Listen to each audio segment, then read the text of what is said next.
بسم اللہ الرحمن الرحیم۔ السلام علیکم ناظرین کرام، آپ نے اکثر لوگوں سے سنا ہوگا کہ نبی کریم صلی اللہ علیہ وسلم نے ساری زندگی نماز کے لیے اذان نہیں دی۔ وہ کون سی وجہ تھی کہ جس کی وجہ سے نبی کریم صلی اللہ علیہ وآلہ وسلم نے اذان نہیں دی؟ کیا یہ حقیقت ہے کہ واقعی نبی پاک صلی اللہ علیہ وسلم نے اذان نہیں دی؟ اس بات میں کتنی صداقت ہے؟ آج کی اس ویڈیو میں ہم آپ کو تفصیل سے ساری بات بتائیں گے، لیکن اس سے پہلے کچھ احادیث اذان کی فضیلت کے بارے میں سماعت فرمائیے۔ حضرت ابو ہریرہ رضی اللہ تعالی عنہ سے روایت ہے کہ رسول اللہ صلی اللہ علیہ وآلہ وسلم نے ارشاد فرمایا، مؤذن کے گناہ وہاں تک معاف کر دیے جاتے ہیں جہاں تک اس کی آواز پہنچتی ہے، یعنی اگر اتنی مسافت تک کی جگہ اس کے گناہوں سے بھر جائے تو بھی وہ سب گناہ معاف کر دیے جاتے ہیں۔ جاندار و بے جان جو مؤذن کی آواز سنتے ہیں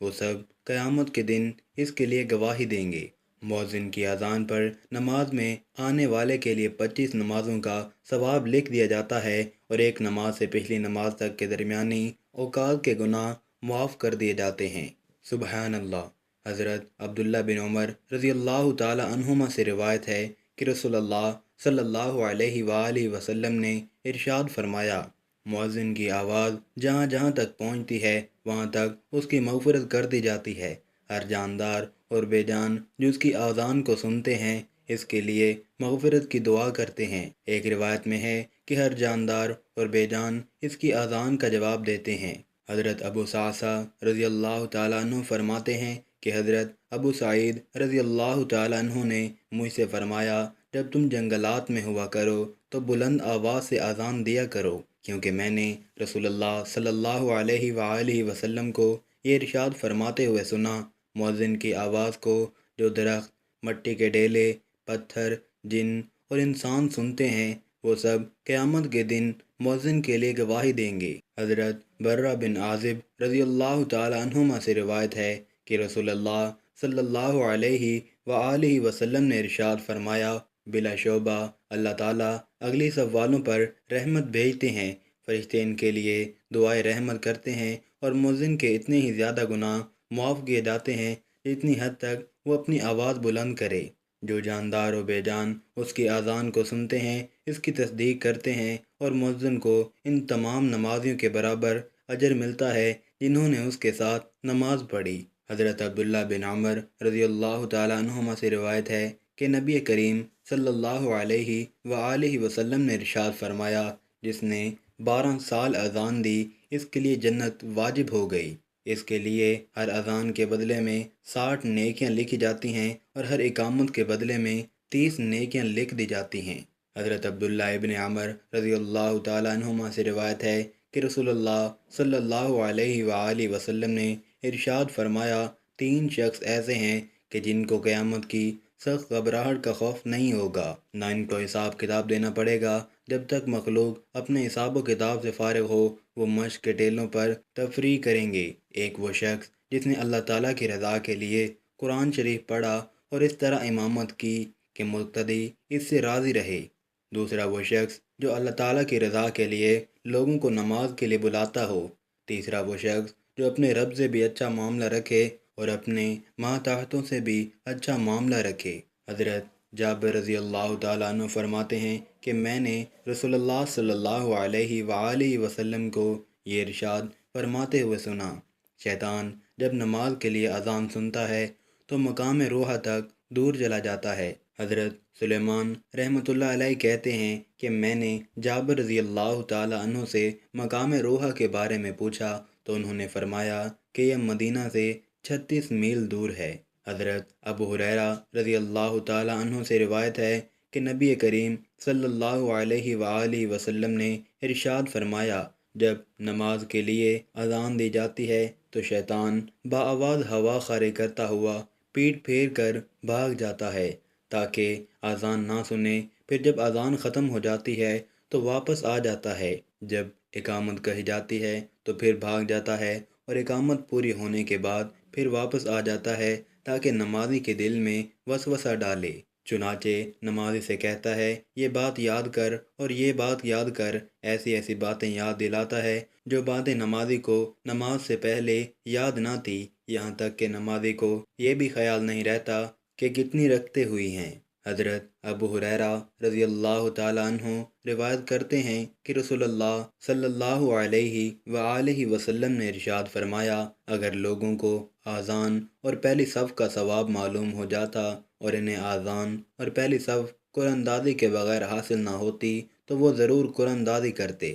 حضرت ابو ہریرہ رضی اللہ تعالیٰ عنہ سے روایت ہے کہ ہم رسول اللہ صلی اللہ علیہ وآلہ وسلم کے ساتھ تھے۔ حضرت بلال رضی اللہ تعالیٰ عنہ اذان دینے کھڑے ہوئے، جب اذان دے چکے تو رسول اللہ صلی اللہ علیہ وآلہ وسلم نے ارشاد فرمایا، جو شخص یقین کے ساتھ ان جیسے کلمات کہتا ہے جو مؤذن نے اذان میں کہے، وہ جنت میں داخل ہوگا۔ حضرت عبداللہ بن عمر رضی اللہ تعالیٰ عنہما فرماتے ہیں کہ ایک شخص نے عرض کیا، یا رسول اللہ صلی اللہ علیہ وآلہ وسلم، اذان کہنے والے ہم سے اجر و ثواب میں بڑے ہوئے ہیں، کیا کوئی ایسا عمل ہے کہ ہمیں بھی اذان دینے والی فضیلت مل جائے؟ رسول اللہ صلی اللہ علیہ وآلہ وسلم نے ارشاد فرمایا، وہی کلمات کہا کرو جو مؤذن کہتے ہیں، پھر جب تم اذان کا جواب دے چکو تو دعا مانگو، جو مانگو گے وہ دیا جائے گا۔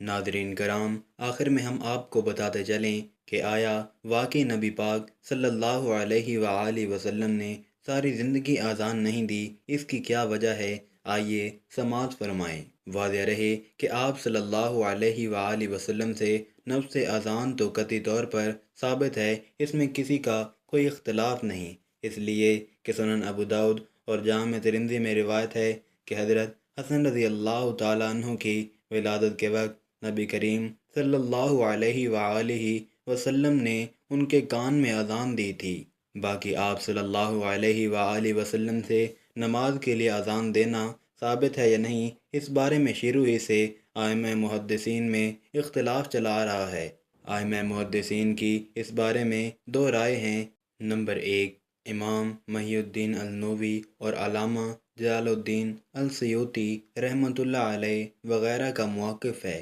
کہ نبی کریم صلی اللہ علیہ وآلہ وسلم سے اپنی حیات طیبہ میں دوران سفر نماز کے لیے ایک مرتبہ اذان دینا ثابت ہے۔ ان حضرات کا استدلال و ماخذ جامع ترمذی میں حضرت یعلا بن مرہ الثقفی کی روایت ہے۔ علامہ ابن حجر العسقلانی، علامہ زرقانی، امام دار قطنی اور اسی طرح علامہ سہیل رحمۃ اللہ علیہم، یہ حضرات ترک مباشرت الاذان یعنی نبی کریم صلی اللہ علیہ وآلہ وسلم سے نماز کے لیے اذان کے ثابت نہ ہونے کے قائل ہیں۔ ان حضرات کا کہنا ہے کہ ترک مباشرت الاذان کا مسئلہ نبی کریم صلی اللہ علیہ وآلہ وسلم کے خصائص میں سے ہے، لہذا اب یہ اشکال کہ یہ بات ناممکن ہے کہ نبی کریم صلی اللہ علیہ وآلہ وسلم نے ایک کام کرنے کا حکم فرمایا ہو اور خود ایک مرتبہ بھی اس پر عمل کر کے نہ دکھایا ہو، باقی نہیں رہتا۔ خلاصہ یہ ہے کہ نومولود بچے کے کان میں اذان دینا نبی کریم صلی اللہ علیہ وآلہ وسلم سے قطعی طور پر ثابت ہے، باقی نبی کریم صلی اللہ علیہ وآلہ وسلم سے نماز کے لیے اذان دینے کے بارے میں محدثین کے مابین اختلاف ہے۔ نیز امام المحدث الفقی مولانا محمد عبد الحی لکھنوی علیہ رحمہ نے اپنے ایک رسالہ بنام خیر الخبر فی اذان خیر البشر میں ائمہ محدثین کے درمیان اختلاف ذکر کرنے کے بعد تحریر فرمایا کہ ابھی تک اس بارے میں کسی نے کوئی حتمی رائے قائم نہیں کی، لہذا ہمیں بھی اس بارے میں توقف اختیار کرنا چاہیے۔ نیز مولانا عبد الحی لکھنوی رحمۃ اللہ علیہ نے اپنے اسی رسالہ میں ترک مباشرت الاذان بنفس نفیس اذان نہ دینے کی چند وجوہات ذکر کی ہیں، جن میں زیادہ صحیح اور قوی وجہ یہ لکھی کہ نبی کریم